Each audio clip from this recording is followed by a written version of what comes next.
yaitu tentang masalah yang dihadapi oleh para nabi dan rasul. Dalam contoh yang akan saya sampaikan di malam hari ini singkat, masalah yang pernah dihadapi oleh Nabi Yunus alaihissalam. Nabi Yunus alaihissalam itu ada beberapa masalah yang dihadapi dalam perjalanan hidup beliau.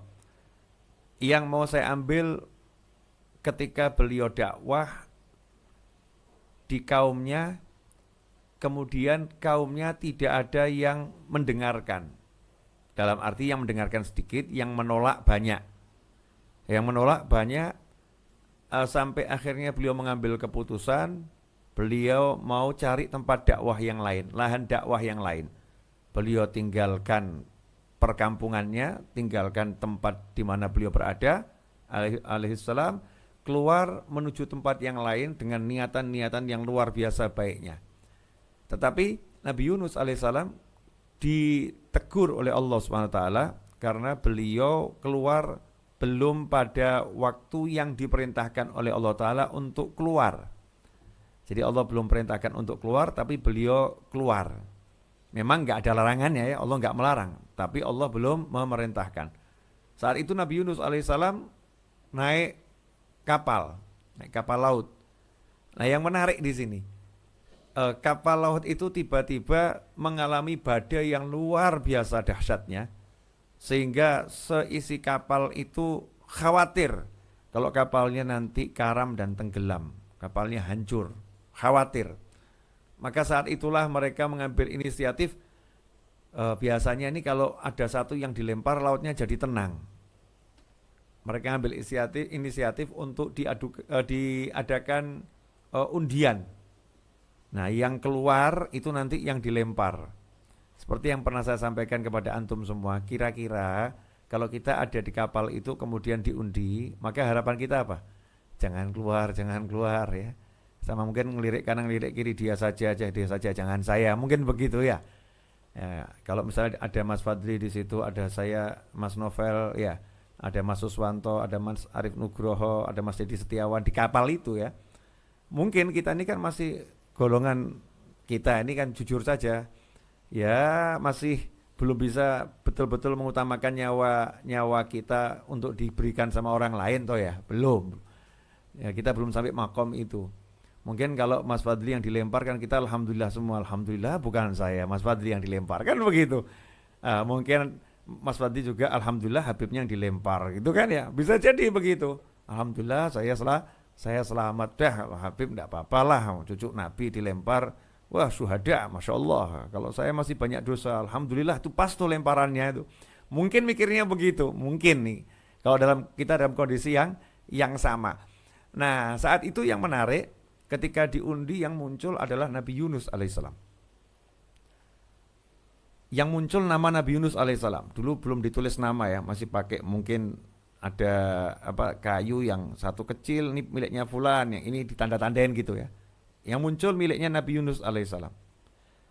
Menariknya itu seluruh peserta undian bukan ngucap alhamdulillah, tapi semua yang ikut diundi mengatakan jangan dia. Tolong diundi ulang. Beliau jangan dilempar, jangan dibuang. Karena beliau orang baik. Nah, ini sangat menarik. Seisi kapal itu bukan ngucap alhamdulillah aku selamat, tapi seisi kapal gak rela kalau hamba Allah yang nama Nabi Yunus alaihissalam ini dilempar ke laut. Karena seisi kapal melihat ini orang baik. Sehingga perlu diulang sampai 3 kali dan tetap nama yang sama baru dilempar. Nah pelajarannya apa? Nabi Yunus alaihissalam itu keluar meninggalkan kaumnya, yang mana kaumnya didakwahin sekian tahun gak mau denger.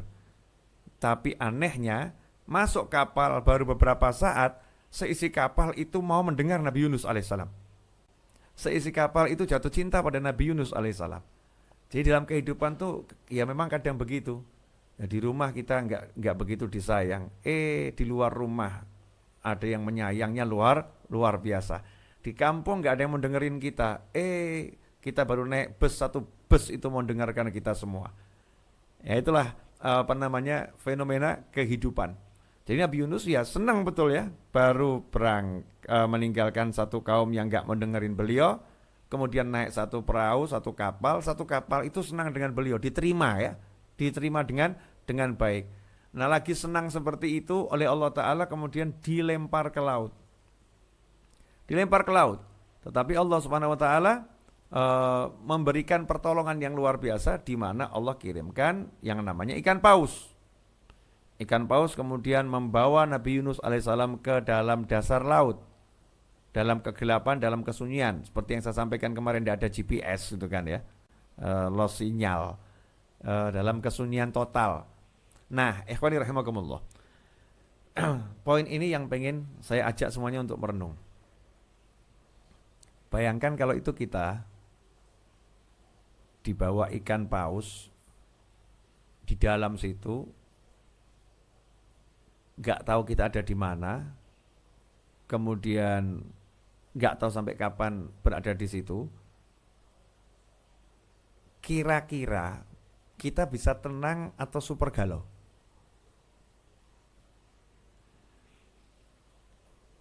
Jangankan kok di dalam perut ikan paus, terperangkap di dalam sebuah gua itu, nggak ada orang tahu, no sinyal. Kira-kira tenang atau galau?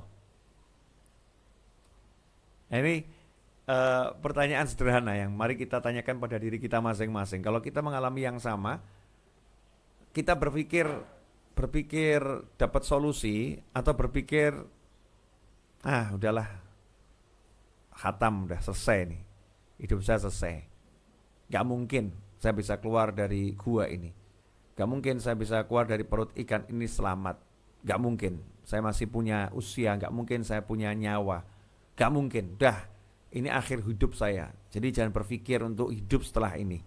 Udah kamu khatam, selesai kamu. Mungkin kita akan berpikir seperti itu. Nah, kalau udah berpikir seperti itu, bisa tenang atau galau? Nah, inilah yang perlu dijelaskan kepada setiap orang yang beriman kepada Allah Subhanahu wa taala. Bahwasannya jangan terburu-buru menghakimi kehidupan. Jangan terburu-buru menghakimi kehidupan dengan pengetahuan yang kita miliki, dengan ilmu yang kita miliki, dengan prasangka-prasangka yang kita miliki. Jadi kita membuat suatu keputusan bahwasannya hidup saya nggak mungkin setelah ini jadi sukses. Hidup saya nggak mungkin setelah ini menjadi baik. Nggak mungkin setelah ini saya akan mendapatkan kemenangan, keberhasilan. Nggak mungkin. Karena faktanya saya terkurung. Faktanya saya berada dalam perut ikan paus. Gak mungkin. Ini adalah pola pikir yang salah. Tapi pola pikir yang benar adalah selama seseorang itu bersandar pada Allah Subhanahu wa taala, maka tidak ada kata tidak mungkin. Sebab kalau udah berhubungan sama Allah, yang gak mungkin jadi mungkin. Yang gak masuk akal akan jadi bisa terjadi. Yang pasti dia akan hancur. Tapi kalau udah judulnya itu ditolong sama Allah, ya gak jadi hancur. Karena bersandar pada Allah Subhanahu wa ta'ala. Contohnya kasus Nabi Yunus alaihissalam. Nabi Yunus saat itu langsung bersandar pada Allah Ta'ala, melepaskan diri dari sandaran-sandaran kepada apapun itu, sembari mengatakan la ilaha illa anta subhanaka inni kuntu minadh dhalimin. La ilaha illa anta, gak ada Tuhan kecuali Engkau ya Allah. Gak ada yang bisa nolong saya kecuali Engkau. Jadi gak sibuk mikir upaya A, upaya B, atau mungkin gimana caranya buat ikan pausnya muntah. Kalau buat ikan pausnya muntah, dimuntahkan ke dalam laut kan tambah celaka ya. Atau gimana ini biar ikan pausnya membawa saya ke daratan. Gimana cara bicara dengan ikan paus? Udah enggak. Itu upaya-upaya yang melelahkan, tidak ada hasilnya. Maka langsung kontak Yang Maha Kuasa.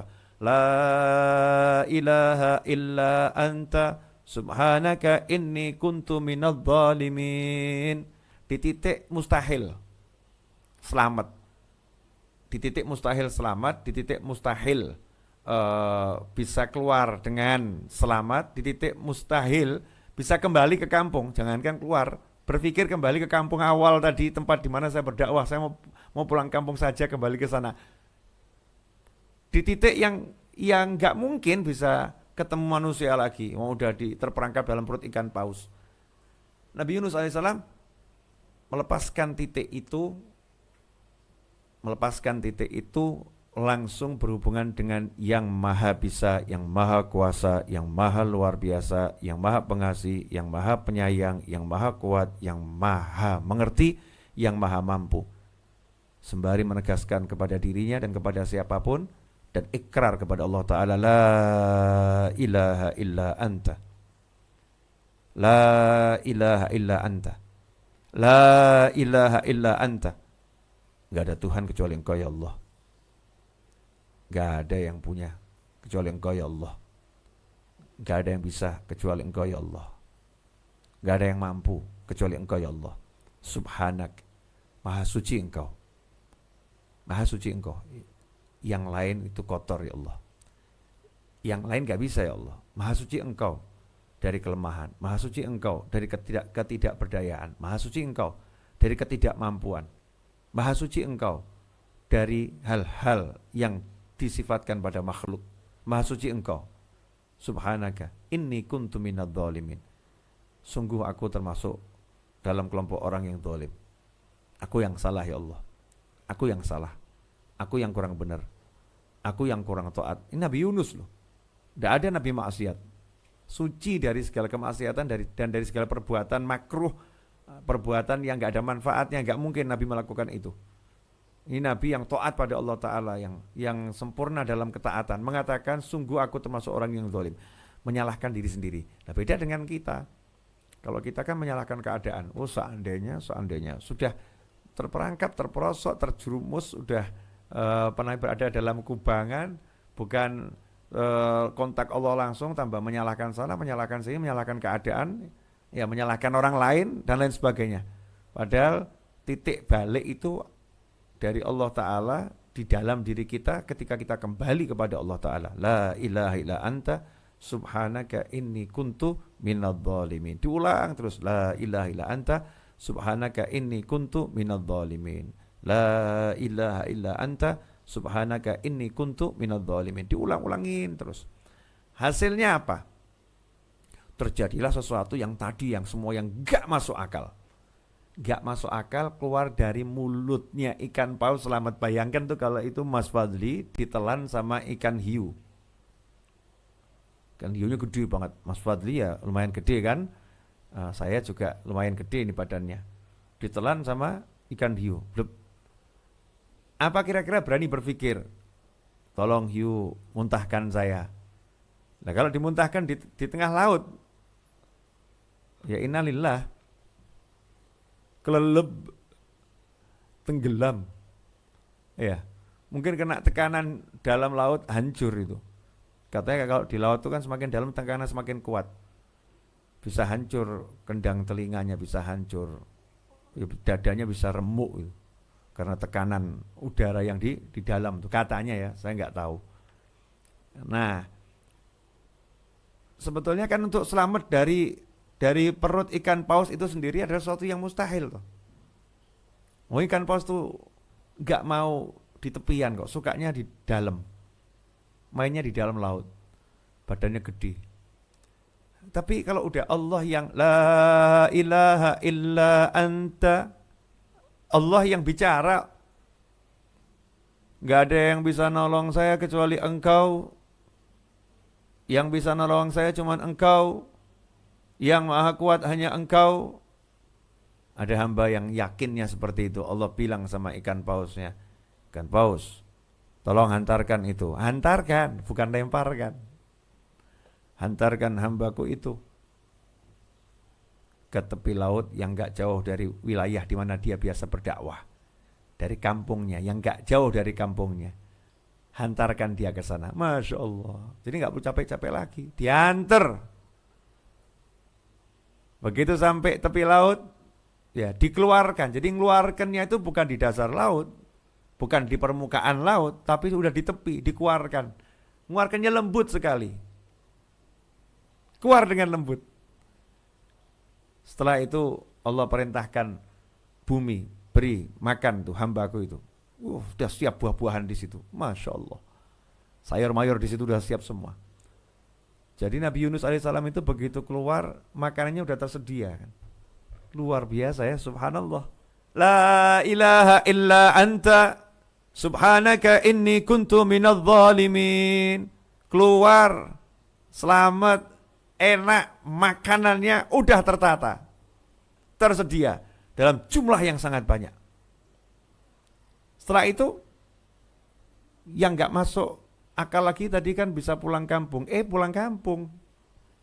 Yang gak masuk akal lagi itu penduduk kampungnya kan benci nih ya.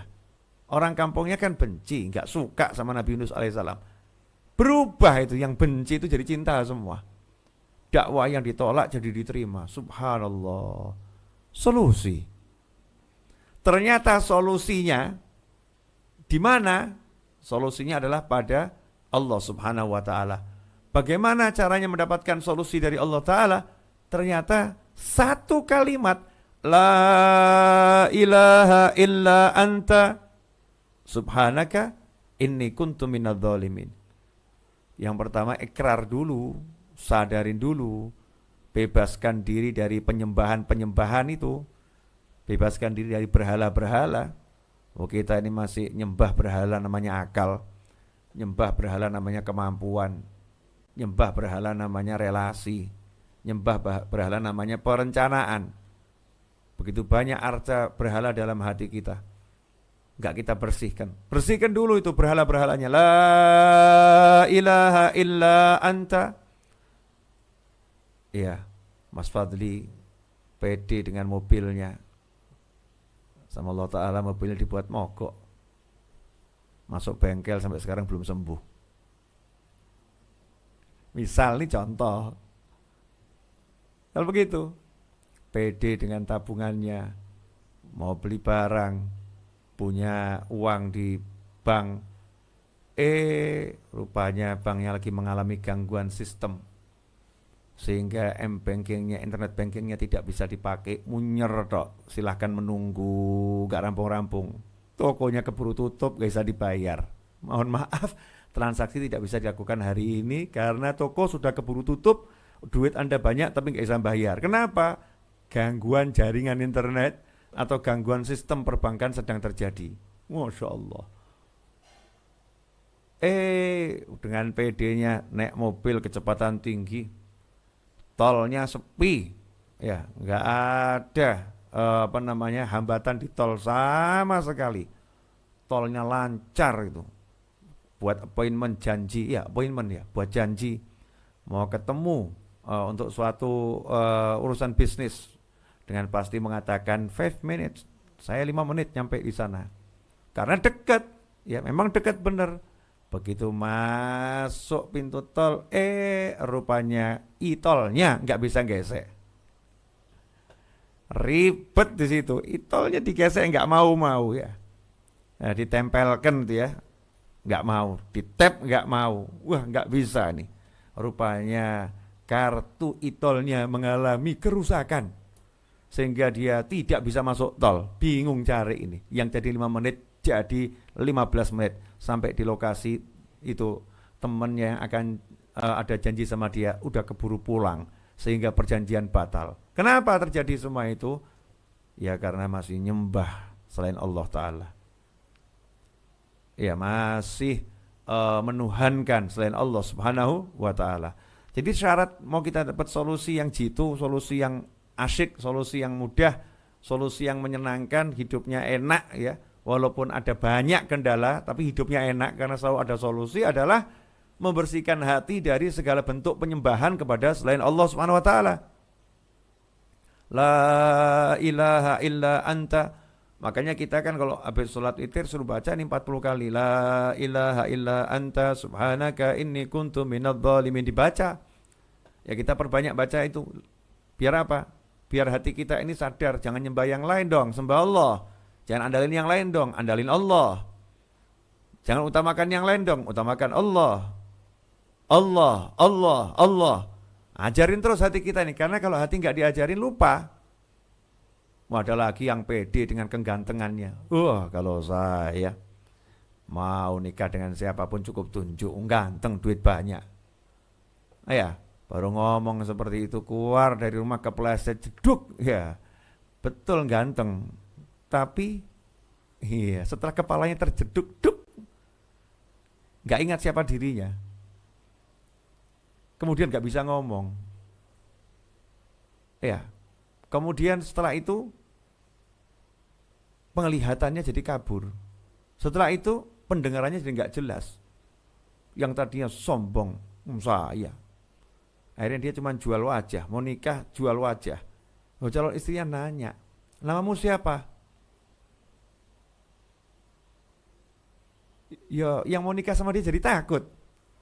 Wah, kalau kemarin sih ya duit banyak, ganteng, pinter. Kalau hari ini kok begini-begini ya.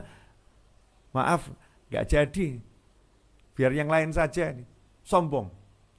Karena masih nyembah kegantengannya, menyembah kecantikannya, menyembah kepandaiannya, menyembah harta simpanannya. Itu yang disembah, yang diagung-agungkan, yang diutamakan, yang diandalkan, yang dielu-elukan.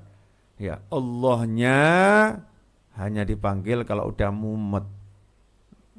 Duh Gusti, kepriben ini. Ya Allah, pripun niki? Ya Allah, bagaimana ini? Oh my God. Kalau oh my God gimana Inggrisnya itu? Oh my God. Ya, oh my God. Gimana? Lanjutannya nggak ngerti saya. Tanya oh my God saja. Oh my God. Gimana ini? Piye iki piye? Iki piye? Ini gimana ini? Baru manggil Allah Ta'ala, ya Allah. Baru teriakin Allahnya, ya Allah. Seperti yang saya sering sampaikan di ceramah. Ya Allah bilang sama malaikat, biarin teriak-teriak dulu. Asyik teriakannya. Wah, demen saya. Lama dia gak manggil saya. Lama dia gak nangis manggil saya. Biarin dulu. Biar manggil terus, asyik nih. Kalau perlu biar gini deh. Biar miskinnya 20 tahun. Biar sering manggil saya nih. Karena lupa sama Allah dia. Susahnya biar agak lama. Kenapa? Lupa sama Allah. Tapi kalau orang yang ingat sama Allah Ta'ala, la ilaha illallah Muhammad Rasulullah SAW, yang dia tuhankan itu hanya Allah, yang dia andalkan hanya Rasulullah SAW, gak ngandalkan ajaran siapapun, ajaran Rasulullah. Bagaimana kata Rasulullah? Bagaimana menurut Rasulullah SAW? Seperti apa jalan keluar Rasulullah SAW? Petunjuk Rasulullah seperti apa? Sarannya Rasulullah seperti apa? Rasulullah mengatakan seperti apa? Rasulullah. Jadi nanyanya ke Rasul dulu SAW. Gak nanya sama yang lain. Kalau kita ini kan enggak. Kalau kita ini kan nanya sama otak kita dulu, akal kita dulu, pikiran kita dulu. Enggak nanya sama Allah, enggak nanya sama baginda Muhammad sallallahu alaihi wasallam. Nabi Yunus mengajarkan la ilaha illa anta. Bersihkan diri dari sesembahan selain Allah, subhanaka. Yakini Allah maha sempurna, maha suci ya Allah, engkau dari segala bentuk kekurangan. Maha suci engkau ya Allah dari segala hal yang sifatnya pada makhluk. Jadi kalau udah minta tolong sama Allah ya kamu jangan berpikir sebagai dirimu.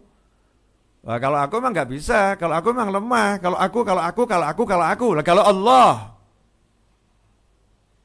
Nah, kalau Allah yang udah mau, kalau Allah yang pengen, kalau Allah yang berkehendak, kalau Allah kan ya bisa. Jadi kata kalau saya buang dulu, subhanaka inni kuntu minadz zalimin. Terus tak iktiraf, ngaku memang ya saya pantas dibeginikan, ngomong saya banyak dosa. Enggak ada dosa aja ya pantas, apalagi banyak dosa. Pantas saya dibeginikan, pantas saya direndahkan, pantas saya dihinakan, pantas saya ditipu, pantas. Kemudian connect ke Allah Ta'ala. Nah di situ langsung masalah yang gede tadi menjadi sumber kemenangan. Masalah terbesar Nabi Yunus saat itu adalah berada dalam perut ikan paus. Ternyata ikan pausnya disuruh mengantarkan pada kemenangan. Asik ya. Ini kalau kita udah paham ilmu begini kan tinggal satu masalahnya toh. Meyakininya atau tidak. Kalau meyakininya kan ya tenang. Kalau nggak mau yakin tuh gimana ya? Masa nggak yakin sama Allah Ta'ala kan ya na'udzubillah min dzalik. Eh, saya dengar pelajaran dari Habib Umar bin Muhammad bin Salim bin Hafid dalam sebuah ceramahnya yang ringkasnya begini. Kamu lihat orang-orang yang mencari kekuasaan, dia akan ditinggal sama kekuasaannya. Yang mencari harta, dia juga akan ditinggal sama hartanya atau meninggalkan hartanya. Yang mencari popularitas, ya dia akan ditinggalkan sama pengikutnya. Menjadi nggak populer lagi, dan seterusnya, dan seterusnya. Tapi lihat sampai hari ini, dari zaman dahulu kala sampai hari ini, orang-orang yang mencari Allah Ta'ala selalu jadi pemenangnya. Yang cari Allah itu, cari ridhonya Allah Ta'ala, selalu jadi pemenangnya dalam kehidupan ini. Cek, gak ada judulnya Nabi Musa ngelawan Fir'aun, Fir'aun menang, itu gak ada kan. Pemenangnya siapa? Ya Nabi Musa. Gak ada Nabi Nuh melawan banjir, yang menang banjirnya. Yang menang siapa? Ya Nabi Nuh. Gak ada judulnya Nabi Ibrahim sama Namrud, yang menang Namrudnya. Gak ada, yang menang ya Nabi Ibrahim. Gak ada judulnya, ya gak ada judulnya Ashabul Kahfi itu kalah. Yang menang ya Ashabul Kahfi. Gak ada judulnya orang jahat terus bahagia. Gak ada dalam kehidupan ini. Tanya dari zamannya dahulu kala sampai sekarang. Yang jahat itu pada titiknya ya akan hancur. Tapi orang yang bertakwa selalu menang, selalu dapat pertolongan, selalu dapatkan kenyamanan, selalu dapatkan ketenangan, selalu dapatkan kebahagiaan. Nah kalau udah tahu kehidupan itu kita bisa lihat dengan kasat mata seperti itu, lah kenapa kita tidak contoh yang menang gitu loh. Tidak contoh yang sukses dalam arti yang sebenarnya. Kita enggak mencontoh para anbiya wal mursalin, aulia was solihin. Kenapa kita sibuk mencontoh yang kalah? Kita sibuk mencontoh yang susah, pada hakikatnya betul-betul susah. Naudzubillah min dzalik. Ikhwani rahimakumullah. Karena itulah semua solusi itu kembali kepada Allah Ta'ala. Dan kita enggak akan pernah dapat solusi kalau kita enggak mau meyakini Allah itulah yang maha bisa, Allah yang maha kuasa, Allah yang maha segala-galanya. Dan kita ini paling gak punya apa-apa, kita paling gak bisa apa-apa, kita paling jelek, dan kita ini paling lemah. Kalau udah kita meyakini Allah dengan segala kelebihan dan kita dengan segala kekurangan, dan kita berlepas diri dari diri kita, dari kemampuan kita, kita bersandar pada kemampuannya Allah Ta'ala, kemahakuasaannya Allah Ta'ala, maka kita akan mendapatkan solusi apapun kondisinya. Seperti yang terjadi pada Nabi Musa alaihissalam, selamat dari lautnya terbelah, Nabi Musa yang selamat, Fir'aunnya yang tenggelam. Seperti Nabi Yusuf alaihissalam, ya, yang akhirnya setelah dipenjara beliau menjadi perdana menteri, ya, bahkan menguasai Mesir, dicintai bahkan sama rajanya, ya, dicintai sama rajanya, sebagai perdana menteri dicintai sama rajanya, dicintai sama rakyatnya. Kemudian kita lihat Nabi Nuh alaihissalam yang tadi dicaci maki, cemooh sama kaumnya, justru kaumnya ditenggelamkan oleh Allah Ta'ala, dan Nabi Nuhnya diselamatkan oleh Allah Subhanahu wa Ta'ala. Semua pelajaran yang ada dalam kehidupan ini, kalau kita perhatikan dengan baik-baik, maka pemenangnya adalah orang-orang yang bersandar pada Allah Ta'ala, yang selalu yakin dengan la ilaha illallah Muhammadur Rasulullah